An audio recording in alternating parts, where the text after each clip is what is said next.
So at Full Gear this past Saturday, Will Ospreay ended up being the big announcement signing that Tony Khan said was going to become All Elite. Now Ospreay did come out to the ring and he did address the fact that he's still under contract to New Japan, and he even got a little I guess you could say, I wouldn't say heelish with the fans when they were getting excited or when he was trying to explain to them what was going on. But it was very kind of like, I guess he was kind of like, hey, easy, quiet down. He was like, hey, in his own kind of way.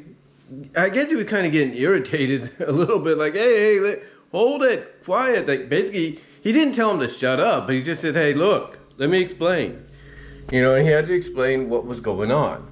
And he basically said, hey, after February 2024 or after Wrestle Kingdom, between that time frame, come Revolution 2024, I'm all yours. AEW Revolution 2024, I'm all yours.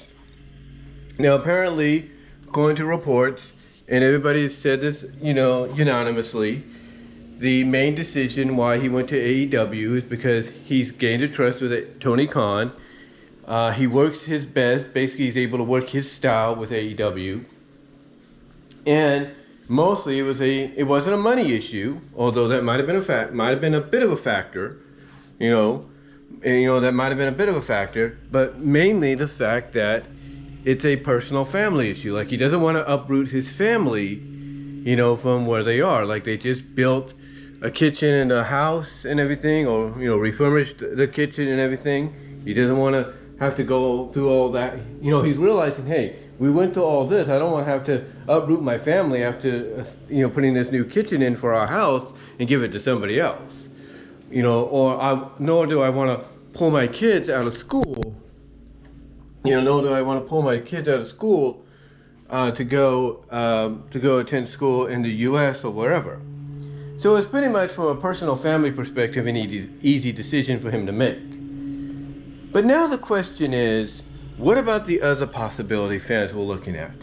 Because a lot of fans were looking at some of the releases from WWE a couple months ago. And everybody has to realize that some of these releases cannot negotiate with AEW or anybody else until the end of next month, which is 90 days. And that's true. That would basically make it like, what is it? October to November is 30, to December is 60, September is 90. So they can't really negotiate, until that time frame. They can't really do that. Now, with that said though, the other question was, who else could it be outside of any of those names? Because people were thinking of Dolph Ziggler, or Shelton Benjamin, or whatever. Well, the other name that was being discussed was Mercedes Monet. Now, here's the thing. If it was Mercedes, I guarantee you would have seen a lot more emphasis on the women's division, throughout, the build to Full Gear. You would have saw a lot more emphasis on the women's TBS title match, a lot more emphasis on the women's title match. You would have seen a lot more focus. You would have probably seen them treated on the same level as, as the men. You would have seen that. But that didn't happen. Thus, because it didn't happen, basically should, in my opinion, gave away the fact that, okay, it's not going to be Mercedes. Because if you want to hint at the fact, because Tony Khan likes to throw his little hints out there, his little Easter eggs out there, right? To kind of give people a clue, like, his fellow fans a clue, like, this is going to be who it is. He would focus on something, but specifically, but he didn't.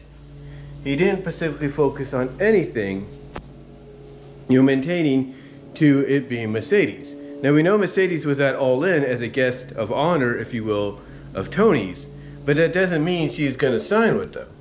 It doesn't mean she's going to sign with them whatsoever. Not saying she won't, because a lot of people still feel she might end up there, but she also probably has other options she wants to explore, like Bushido. But maybe she wants to stay with them and work with Stardom still. Maybe she wants to have another run with the, Stardom New Japan, group, partnership and be the IWGP Women's Champion again. We don't know. That's up to her. She might even want to test the waters in Impact just a little bit, since they're going to be growing and expanding, and they need established stars or big names to help them out. So maybe she wants to test the waters there. We'll see. But this is where it gets interesting, though. Now that it's been revealed that it's Will Ospreay, and the possibility of other big names coming in, or decently sized names coming in at AEW's World's End, the possibility of something else happening that fans, are kind of split about may become a reality. And that's Mercedes going back to WWE. Now, some people will say that she's not going to do that. There's no way Mercedes is going to do that because her and WWE are far apart. Well, here's the thing, though. They're not as far apart as you think they are. I think, honestly, what it really comes down to is Mercedes does not like Vince McMahon. That's pretty much what it is. Her and Trinity do not like Vince McMahon, nor do they like his people, like John Laurinaitis or others. They don't like him. They genuinely don't like these people. So I can guarantee you, now that Triple H is running things, word is Triple H is head of creative and all that, he's running things. And Nick Khan is basically Nick Khan's basically the president and everything. There is a light at the end of the tunnel for her to make a return. Because you can't tell me that even though she's entertaining the idea to be with AEW, be all elite, you can't, tell me that she's not entertaining the idea of going back to New Japan, Stardom, if you will, or even maybe, applying her craft for a time in Impact, TNA. You can't tell me that, she doesn't realize, out of all those organizations that I mentioned, that she doesn't realize that the best place for her to really reestablish herself as a big name is in WWE. You can't tell me she doesn't realize that, because she does. The same with Trinity. You think Trinity, is going to be Impact bound, TNA bound forever? No.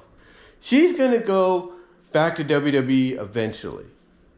That's what's going to happen. She's going to go back to WWE eventually. And you know why? Well, one, because her husband's there.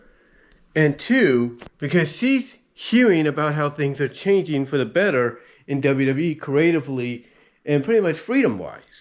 I wouldn't say freedom. I would say freedom-wise, because, talent has a lot more freedom to do what they want, be who they want, even with the help of people like Triple H and others.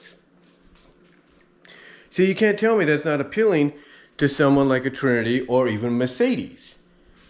And with the fact that Ari Emanuel is now running things, and Vince McMahon is not really truly in charge anymore, and Ari Emanuel has pretty much come out and said, hey, this person who's in charge of creative, that's the position, no one else.